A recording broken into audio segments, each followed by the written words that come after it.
Coming up on Philosophy Talk, Pantheism, seeing the divine in nature. To me, nature is, spiders and bugs and then big fish eating little fish and then plants eating plants and animals eating. It's like an enormous restaurant. In the fury of the moment, I can see the master's hand. In every leaf that trembles, in every grain of sand. the divine and the natural.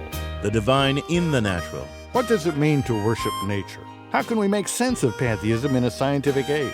Is pantheism just an outmoded idea of the Romantic poets? Is there a connection between pantheism and the modern ecological movement? Our guest is Philip Clayton from the Claremont School of Theology. Pantheism, coming up on Philosophy Talk.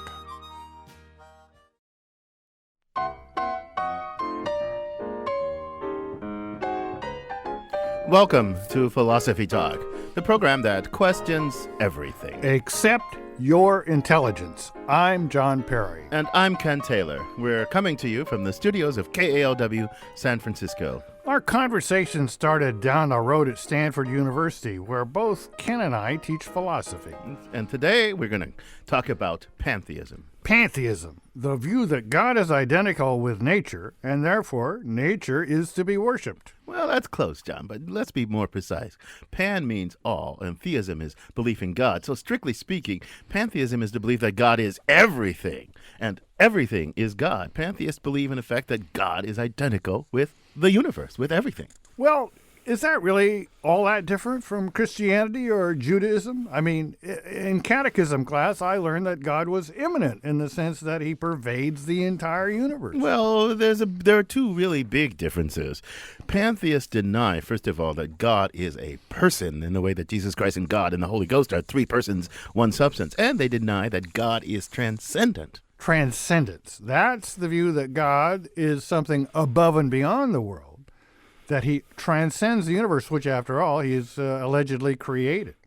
He's an entity outside of the world, even if he also manages somehow to be immanent or fully present in it. Yeah, right. Pantheists deny that idea that God is transcendent. That's what they mean by their slogan, God is everything and everything is God. And pantheists reject, this is the second thing you mentioned, reject the idea that God is a person. That is, a being with beliefs, desires, intentions, and agency, the things that you think might make him lovable. And that idea that God is a person, that's pretty central to most monotheism. Yeah, that's right. And pantheists see God completely differently from that. For them, God isn't a person at all. That means he doesn't have will or intellect. There's no purpose. There's no plan of action that he has. None of that stuff. What is God? He's sort of, the unity that pervades and draws together into one big whole, all of existence. Now pantheism is starting to sound remarkably like atheism. How so? Why do you say that? Well, atheism is the rejection of theism. And if we've rejected the personal God that transcends the universe, haven't we rejected theism? I don't really see how to make sense of the claim that God is everything and everything is God. I mean, by God, pantheists seem to mean something other than the personal being that exists above and beyond the world. To put it another way, what does the word God mean to the pantheist? If God just means everything that exists, then saying that God is everything is just saying everything is everything. That's not a very substantial body of belief. Well, actually, you're making a criticism of pantheism that's often made. Schopenhauer put it nicely. He said, to call the world God is not to explain the world. It is only to enrich our language with a superfluous synonym for the word world. So Schopenhauer agrees with you. Well, exactly. Why talk of God at all if it's just another way to refer to the world or the universe? I think the pantheists should have the courage of their convictions and just call themselves atheists. Well, John, I don't want to follow you there because I think you and Schopenhauer with you they have too narrow a notion of God. Your notion of God is much too limited. God doesn't have to be a transcendent person to be God. And moreover, I think you can still worship this non-transcendent, non-personal God, even if he's not personal and transcendent. Well, okay, maybe so, but it seems like what you're leaving us, or what the pantheist is leaving is pretty thin gruel to serve as any kind of religion. I mean, maybe that's why there aren't any pantheist churches. I mean, there aren't, are there? And no universally agreed upon pantheist rituals or practices either. Pantheism just sounds like nature-loving atheism. Atheism with an attitude disguised as religion. Well, many pantheists do actually love nature. Some maybe even worship nature. The Romantic poets Wordsworth and Whitman were self-described pantheists. They definitely love nature. But, there are other pantheists who aren't so fond of nature. Spinoza, Lao Tzu, maybe even Hegel and Plotinus. That's a little dicier. They didn't regard nature as any particular object of worship, so it's a complicated view. Well, this whole idea of loving nature raises another question. Can pantheism survive what we know about the universe? Namely, it's just mostly nothing, interspersed now and then with some big flaming stuff, and this little corner of things where we somehow manage to survive. Are there any modern-day pantheism? And how do they really distinguish themselves from theism without collapsing into atheism? Lots of questions for us to discuss. And we need to get started answering them. And to help us do that, we sent our roving philosophical reporter, Caitlin Esch, to find modern-day pantheists. She files this report. Do you believe in God? No, I don't believe in God. What is God? Well, I don't believe in God, so God is nothing to me. But for other people, I think God is love and hope. God is a concept. For many people, God is someone, a single creator. But what about pantheists? My idea of pantheism is that everything is part of a divinely co-creative whole. That's Rabbit, an eclectic pagan. She co-owns the Sacred Well, a magical shop in Oakland, California. Rabbit leads workshops that blend various religious ideas and practices. Pantheism and nature play prominent roles. Everything contains an indwelling divine nature. Each of us is doing our part, even inanimate objects, such as stones, trees, stars, stardust, space garbage. They're all part of this evolving whole. At the Sacred Well, about a dozen women huddle around the table. In the center, baskets of rose quartz to spread love, and rocks from Madagascar build as watery, floaty heart elevators. The air is thick with scented candles and incense. Pretty much anyone here who wasn't raised, by parents who are invested in eclectic paganism and quantum physics has been taught that God lives outside of you and you have to bring God in, and that the devil lives outside of you and that the devil can get in. The Way of the Rabbit Witchcraft says, you are already all of the good and evil of the entire universe, vast and circulating with potential. As an eclectic pagan, Rabbit incorporates slices of Buddhism, Yoruba, and Celtic Reconstructionism into her belief system. When she practices, Rabbit says she feels like she's debating with nature, or rather, asking nature to help her achieve a specific goal. Maybe if I'm to take something natural and go and like some stones and go sprinkle them in the water as an offering, it's a way for me to say, like a stone dropped into the water, I want to be something solid and concrete in the fluidity of this change. Rabbit is also presiding high priestess of the Come As You Are Coven. Since she founded the group in 2005, it's swelled to about 500 members.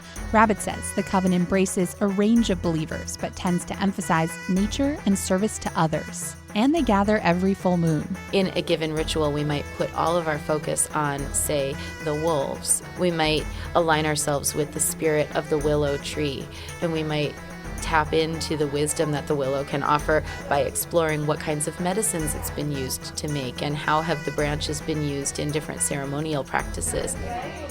Back at the class, Rabbit assigns homework. Each woman will establish a daily practice, like lighting a candle with good intentions towards someone else or visiting an altar. The goal, according to Rabbit, is to get these new witches and pantheists feeling the divine all around them. For Philosophy Talk, I'm Caitlin Esch. Thank you, Caitlin, for that interesting report about witches over in Oakland. Now, we don't want to promote any misunderstanding here. It may be that most witches and warlocks are pantheists, but most pantheists are not witches or warlocks. Indeed, most of the pantheists I know have PhDs and are found not in covens in Oakland, but in academic departments interspersed around the world. Most of them wouldn't know an eye of a newt from an eye of a hurricane. I'm John Perry, and with me is my fellow Stanford philosopher and non-warlock, Ken Taylor. And today we're talking about pantheism. We're joined now by Philip Clayton. He's dean of the Claremont School of Theology, he's provost of Claremont Lincoln University, and he's co-author of The Predicament of Belief, Science, Philosophy, and Faith. Philip, welcome back to Philosophy Talk. Hey, thanks for having me, Ken and John. Philip, you're a dean, a provost, a professor. You've written a lot of books, well over a dozen, maybe 24. Sounds to me like you're a pan-academic. How amidst all this, and I know you've been interested in all facets of religion, but what led to a focus on pantheism? Well, how do you manage to keep philosophy afloat at Stanford and run a national radio show at the same time? Actually, my involvement with this Claremont Lincoln University is because I'm interested in seeing if you can get some dialogue going among the religions of the world about the very kind of philosophical issues that you guys have just raised in the teaser here. Okay, fair enough. Pantheists are an important part of the scene. But when Ken and I were discussing it, we seemed to be led to the conclusion, or at least I was led, to worrying about whether pantheists basically want to have their cake and eat it too. Isn't pantheism just kind of a disguised form of atheism? What's really interesting about the position is it opens up a dialogue in that space in between classical theism and the complete rejection of theism or religion that you see, for example, in new atheists like Richard Dawkins. And the trouble is the whole debate has been so dominated by classical theists and by religious dogmas that philosophers have a hard time opening up this space to get the debate going. What's exciting about the term pantheism, it's an invitation into a philosophical debate we really need to have. So today. wait a minute. Okay, so John made an accusation against pantheism in the opening that basically it's going to collapse into atheism, right? Because it's denying everything that's intrinsic to theism. You're saying, well, no, you can have a kind of theism that's not atheism, but not personal transcendence. I mean, is it really coherent? Is there really a coherent middle ground? And tell me why it's a coherent and why it's a middle ground. Most definitely there's a coherent middle ground. What has happened is we have allowed traditional religious groups to define the term theism or God, and then a lot of us have to say, well, no, that's false. So we begin with an aggressive no. That anthropomorphic deity, the white guy with a beard in the sky, doesn't exist. So if that's sufficient to end the discussion and say atheism wins, then the debate's over and let's go home. But for a philosopher, that's only the starting point. Okay, if that was an inadequate notion of God, how might you think the divine? And it turns out, when you look back at the history of philosophy, West and East, that I'd almost say all the interesting work has been done with a different notion of God or the divine. Well, I think that's a great project you've taken on. I mean, historically, if you go back to the early 20th century, you had William James in his great book, The Varieties of Religious Experience, which really for a time said to philosophers and psychologists, religion is a vast theater of different approaches to things. But then, at least in the last half of the 20th century, philosophy of religion has pretty well been consumed with questions that come out of not even the Judeo-Christian view, but really pretty orthodox Christianity. The problem of evil, the existence of an omnipotent, omniscient, and et cetera. So you're kind of trying to open up the philosophy of religion in a way that James did. Do I have that right? That's exactly right. I mean, what's happened is we've allowed a very small number of Orthodox Christian claims to suck up the attention of people who think about religion. There's sort of two histories that we can think of. The one history is God revealed himself in one religion, one prophet, and then there was a theological tradition that got it right, and now philosophers have to come along and analyze that. But that's not what actually happened in Western philosophy. There were pervasive religious questions raised by the Greeks.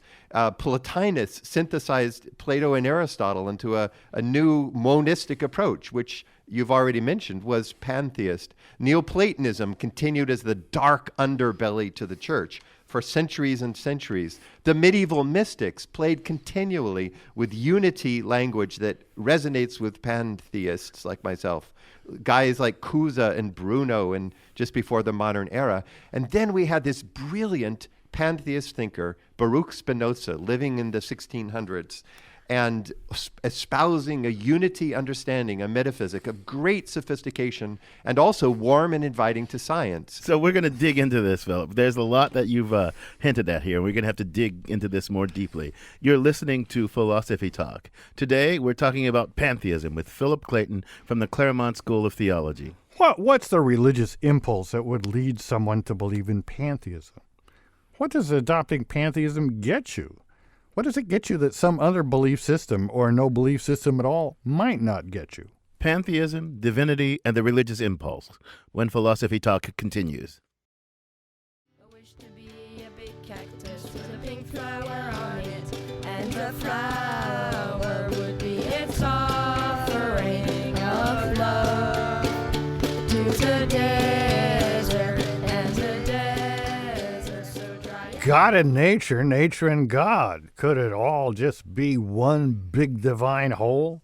We're talking about pantheism. I'm John Perry. This is Philosophy Talk, the program that questions everything. Except your intelligence. I'm Ken Taylor. Our guest is Philip Clayton from the Claremont School of Theology. So, Philip, so there's a debate that one could have about the metaphysical nature of divinity. I understand that philosophical debate. I'm not quite sure we've settled that. We've only touched the surface, and I want to talk about that a lot more. But first, but there is this other thing I'm puzzled a little bit about. I'm not sure how to think of pantheism as a religion. I mean, is there, in what sense, so I think religion is born of what I'd like to think of as the religious impulse, right? Religious experience. What kind of religious impulse or experience would lead a person to believe in pantheism and adopt it as not a metaphysics of the world, but as a religion? Ken, that's a great question. And you already alluded to William James and his brilliant survey of the mystical and religious people responses that people have had. Pantheism picks up on that sense, as the medieval mystic said, and all shall be one, and all manner of things shall be one, that there's some deeper unity that underlies all things. It expresses also a sense of the sacredness of nature, like in the famous words of William Wordsworth in Tintern Abbey, that sense sublime of something far more deeply interfused, whose dwelling is the light of setting suns and the round ocean and the living air and the blue sky. And in the mind of man, there's something sacred about that. Let's pause a little bit, though, because the oneness. Okay, I get the idea of the oneness of the universe. It's the one unified whole, except, there's parts of the universe, the non-observable universe, that are so far separated from us as a consequence of the Big Bang that we can never know anything about it. So in some sense, it's not really one, right? Because there are things that exist too far apart to influence one another, because you can't influence anything beyond the speed of light. That's one thing. But that just seems, the oneness of the universe, the unity of the universe, that seems just like a scientific hypothesis that it all hangs together. It's just one interacted whole. How does that lead to really? I mean, the sacredness, that seems, I don't get how the sacredness and the oneness are connected. So here's what I love about your question. On the one hand, we study the scientific world, and it's a vast domain of separate data and forces and organisms and the rest. That's the level at which science works. And we look for underlying similarities and laws. But the philosophical mind comes to that scientific difference and asks, is there any level at which they are connected? So Aristotle's question, what is that which is the essence of things? What is the ontos, or the being that underlies it? That's kind of what the philosopher does when the day in the science lab is over. And pantheism is the claim that underlying empirical appearances is something that we might call a ground of being, or a deeper unity. We call it monism in philosophical texts. So, Philip, let me start with a little confession here. I've been through a number of different religious positions in my life, including pantheism. But in my pantheistic days, I had a view of the universe that really doesn't hold up with today's science. I mean, I kind of thought of there might be a lot of connections that we were only dimly aware of. that maybe could produce something vaguely akin to consciousness in the universe as a whole. But really, science tells us that the universe, I mean, it's not even clear it means to talk about the universe as a thing. Maybe it's just reality with no boundaries of the sort that a thing needs. But at any rate, it's just mostly nothing. Black stuff, antimatter, interspersed with little clumps of barely more than nothing, stretching endlessly, maybe involving distant galaxies that we'll never know about. I mean, the Earth, now that seems like something we should really be thankful for and maybe pay some attention to, but the universe as a whole, it just seems like science tells us it's a big, meaningless, unfathomable glob of emptiness with a few things of interest like us. Is that really what we want to worship? Think of, I don't know about worshiping the universe, so Rabbit and I may not be on the same page on this one. But John, what I like about the question is, when you study physics, you recognize this striving to formulate the deepest unity that underlies appearances. When Newton formulated the inverse square law of gravity, it said that all motions in the universe obey the same force and manifest it. The seeking to take the four fundamental forces of physics today and think them as a unity. The drive of physicists to formulate a TOE, a theory of everything. There is something about that drive toward oneness that the philosopher understands. Maybe we've been led astray by the theism of the religious traditions, and we need a hard-minded philosophical quest to formulate that oneness. But look, okay, the oneness is one thing, and that's a complicated question. But I want to go back a second to the sacredness of the universe. Right, because the reason that the monotheist, who believes in the transcendent personal God, thinks things are sacred is because they issue from this source that has kind of infinite perfection or something like that, and that infinite source commands you. But if you're a pantheist and the universe is just there with no ground outside itself, what makes it sacred as opposed to just there? Where does the concept of a sacred get a hold in pantheism? Yeah. So the pantheist says, that traditional doctrine of creation, it sounded like some dude sitting there with nothing to do on a Saturday afternoon. And he said, I'm going to create this universe. Think of David Hume's critique of classical theism in the dialogues. Pantheism says, no, don't think of it at that simplistic human model. Let's take all that exists and then let's ask or postulate if there's some deeper dimension that they share in common. Does the value of the universe, for example, its beauty, that thing that causes awe and reverence within us, do we have to locate that outside in some sort of anthropomorphic God? Why not find that as the principle that permeates all things in the universe? And that's more philosophically satisfying, isn't it? Well, that's an interesting question. Let's put that to some of our listeners. Dorothy from San Francisco is on the line. Welcome to Philosophy Talk, Dorothy. Thank you.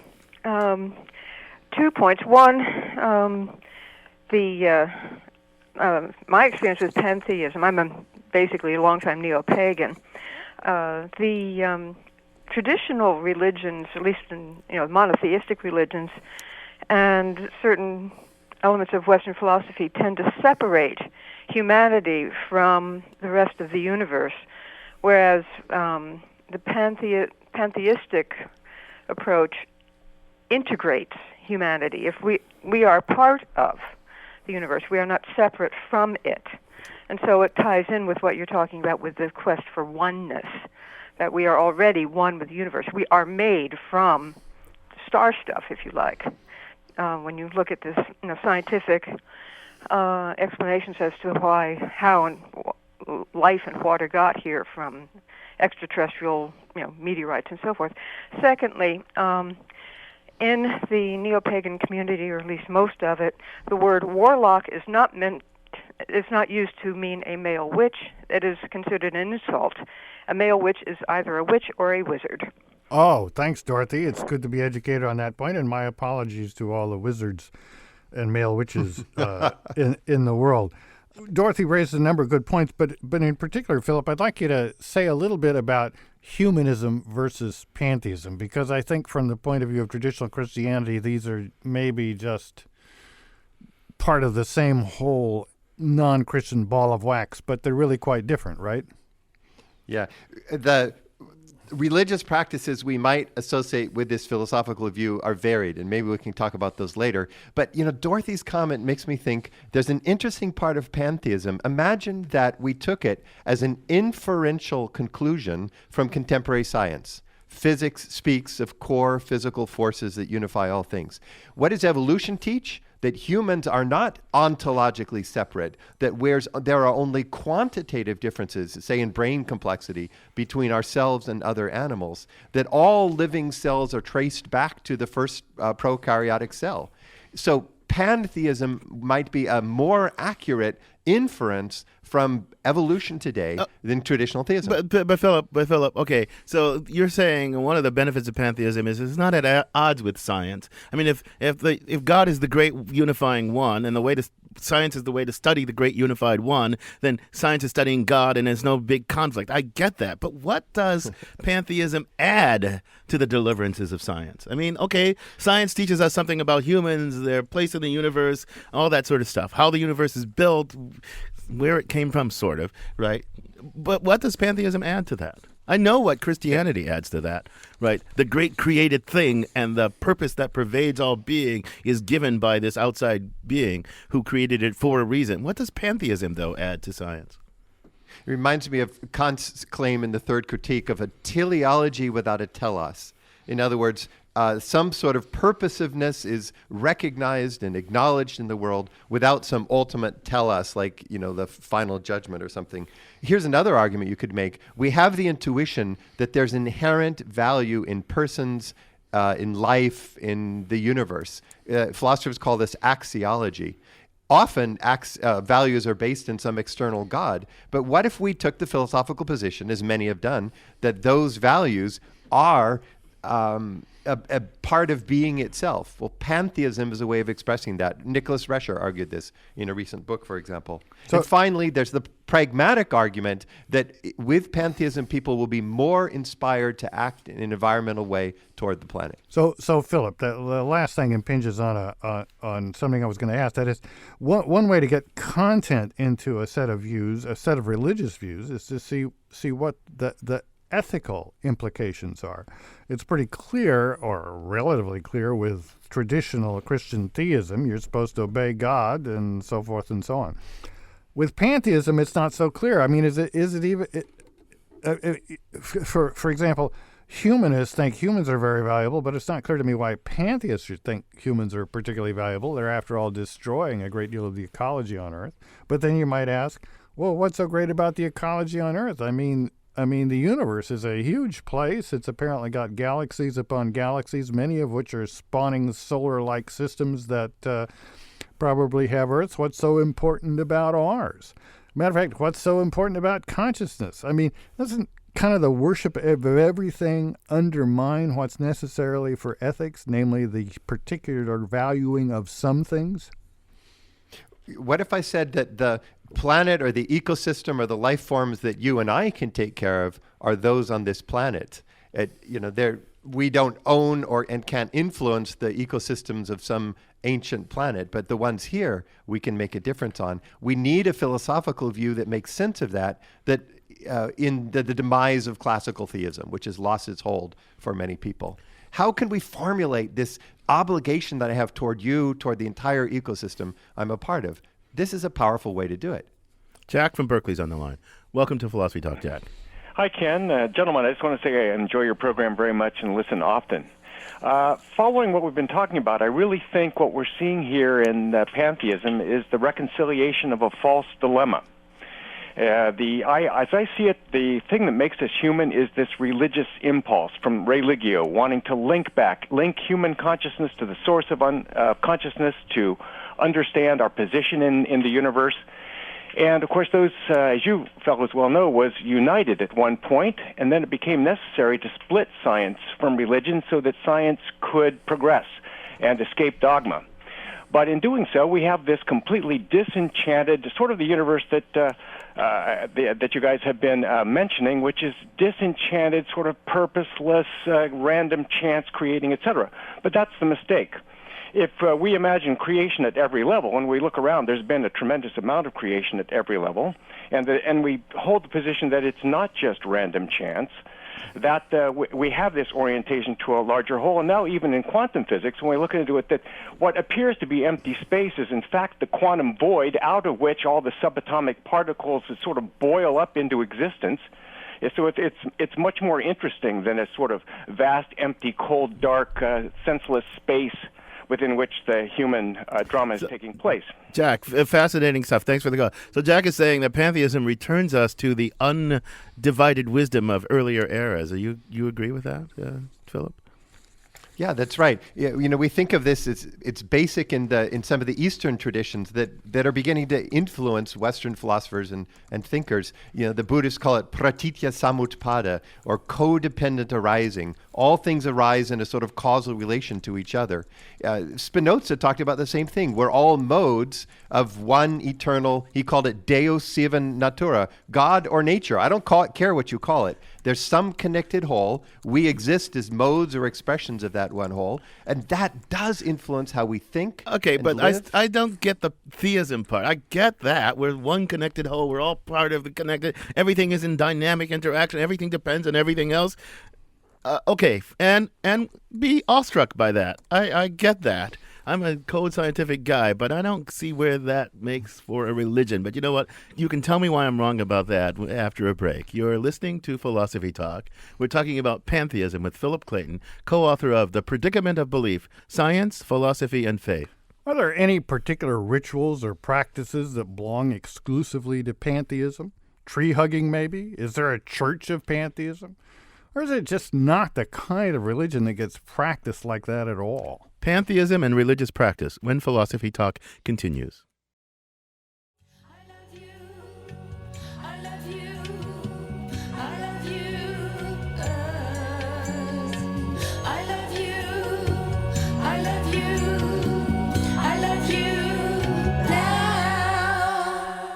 Is loving the earth as you might love God enough to make you a pantheist? I'm John Perry. This is Philosophy Talk, the program that questions everything. Except your intelligence, of course. I'm Ken Taylor. Our guest is Philip Clayton from the Claremont School of Theology. So, Philip, I want to take you back to where we were just before the break.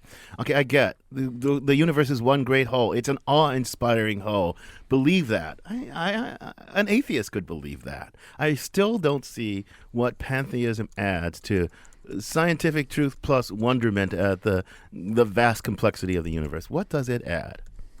Yeah, so that's exactly what we needed to do in this final segment of the show. We've kind of pushed the side where pantheism connects with science, doesn't impinge on the human pursuit of empirical knowledge, offers a sort of value overlay over the universe.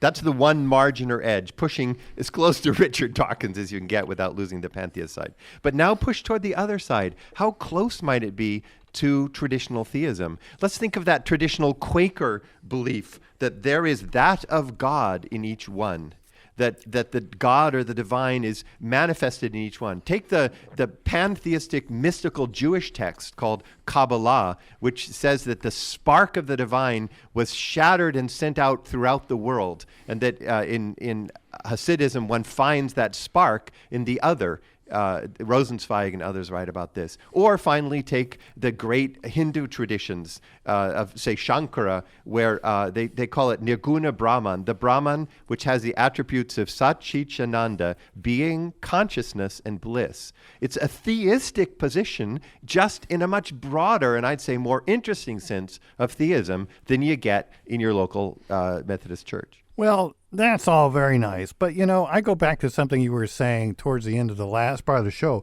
that I really agreed with, which is what we really know about the universe that ought to be something we care about is the earth. Everything we are, everything that's good about life, everything that's good about human life, everything that's good about other kinds of life, everything about our past, everything about our future is wrapped up in this one rock, the earth, not the universe as a whole, not even the galaxy as a whole.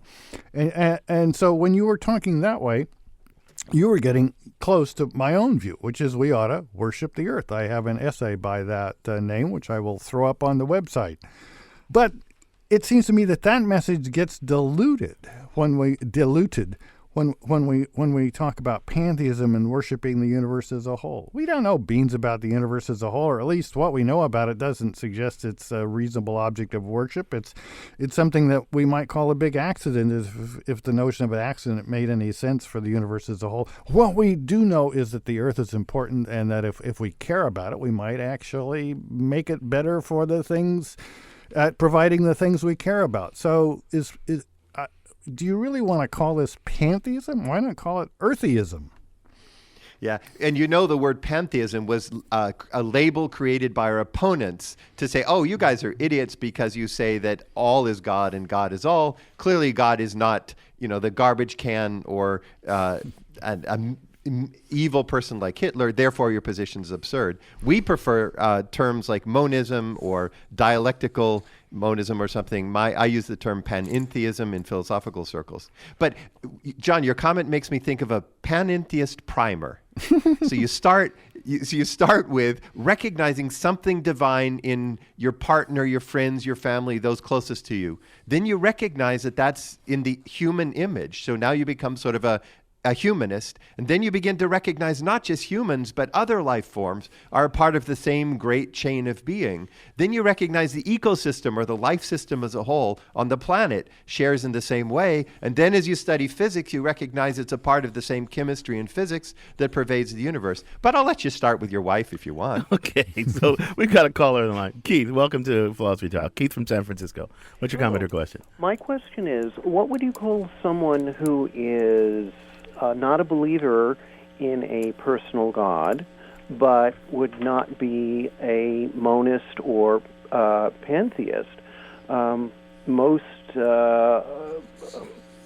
non-Orthodox Jews, conservatives, and Reform Jews, for example, don't believe in a personal God, but they do believe in a God. What would you call that type of belief? Good question. Philip, you're the expert on the world's religions. What do you think? Yeah, great question. Debates in philosophy since in the 20th century and before are so much broader in what the term theism means that it's a pity that we continue to be captured by Christian creeds when we approach these questions. Let's take, for example, so I'm going to use theism now in the broader sense that the caller is asking. Alfred North Whitehead, writing in the early 20th century, speaks of a God which is a primordial nature, like Platonic forms, and then a consequent nature, which is the interaction of every moment of experience at every time. And this God takes into its experience all the experiences of all finite agents. Well, that's theism in this broader sense. It's not pantheism, but it's not classical theism. In preparing for this show, I read a whole bunch of stuff, and one of these things reports on Americans' true religious beliefs. I mean, a lot of people call themselves Christians, but if you push them about what they think about God, most Americans actually turn out to be, at least a plurality of believing Americans turn out to be some kind of pantheist. And if you look at the totality of the world's religions, it seems to me there's probably more people who are closer to pantheism than traditional Christian theism. So in some sense, pantheism is the world's majority religion. Would you agree with that or not? I think that's really an interesting claim. We published a book a few years ago called In Whom We Live and Move and Have Our Being. And the opening essay argued exactly that. There's been evolution away from old-style classical theism. The label I would use to be exact is the word panentheism. All things are located within the divine, but God is in some way more than that whole. Yeah, I find huge evidence that's widespread. One quick question. Okay, look, you when a religion tells you what to do, what to be, it doesn't just give you a set of metaphysical doctrines. It tells you how to orient yourselves to the world, to others. You sort of talked about the ethics of it, but is there anything that follows from the very idea of pantheism to what kind of religious practices you should be? I mean, there aren't really many sacred pantheistic texts, are there, that don't prescribe these rituals, that rituals, in order to do what? I mean, what's pantheistic practice like, and what's it based on? You know that philosophers tend to be more independent. Many of us just aren't joiners, so you're not going to see us at, a local temple or synagogue or church. But over the centuries, back to the Hindu Vedas, there have been many different cultural expressions of this belief. Let me pull back from the cultural differences running from the ancient Vedas to Rabbit's coven that we heard earlier, and just talk about some general practices that would be spiritual practices. One recognizes a divine or a sacred in other persons. That can lead for us as a foundation for human rights. One recognizes that animals also have this. That leads a foundational for us as a way of defending animal rights. One recognizes a sacredness in the ecosystems that surround us. And so we superimpose upon biological results a value or even a religious framework. Do you believe? Are you one of those people? So there are people who believe that unless you believe in a personal commanding God, you can't get ethics off the ground. Right? I think that's false. But there's the divine command theory of ethics. Do you believe that if you didn't believe, if you were just a thoroughgoing atheist, right, and you didn't believe that there was any divinity to the totality, but it was just there, it was just this accidental thing, as John says.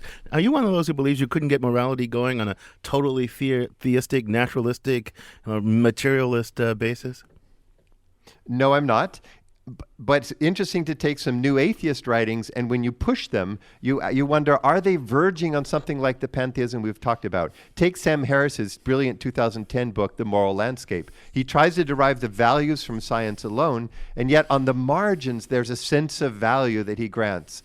You can find it in Science and Religion book by Bertrand Russell, 1917, where a sort of mystical oneness comes out in the final pages. So I'd suggest that a lot more, quote, atheist scientists hold a view similar to the one I've been defending on the show. Well, I think that's very interesting, and maybe leads us back to closing with approximately where we started with William James. He distinguished between healthy-minded and, sick-minded or whatever it were, theists, and I think we can say the same about atheists. Some of them are just kind of discouraged and say, to hell with it. Others, like Dan Dennett, seem really frothy and perky about this whole idea of a world without God. And I do agree with you. I think that verges on something more like pantheism than straightforward atheism.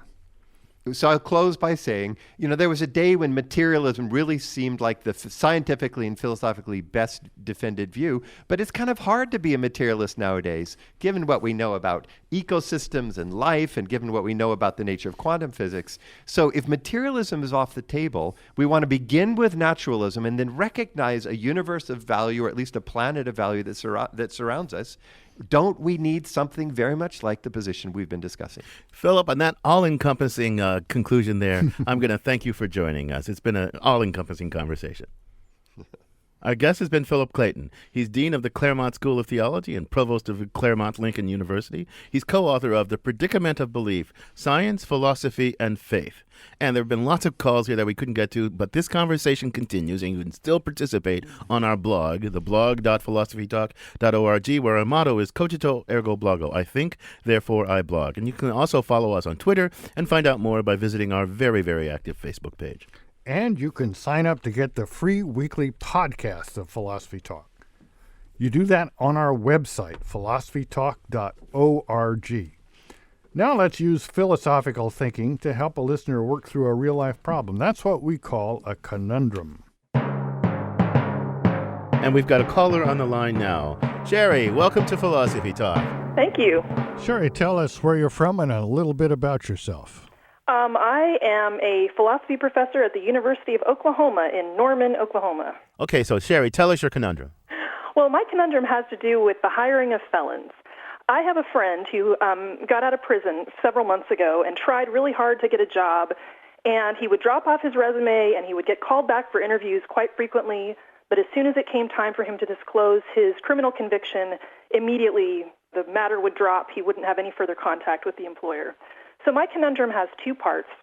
First of all, is it just for employers to have a blanket prohibition on hiring felons? And second, in a situation where they do, is it morally acceptable for a felon to lie and to claim to have a clean record to secure legitimate employment?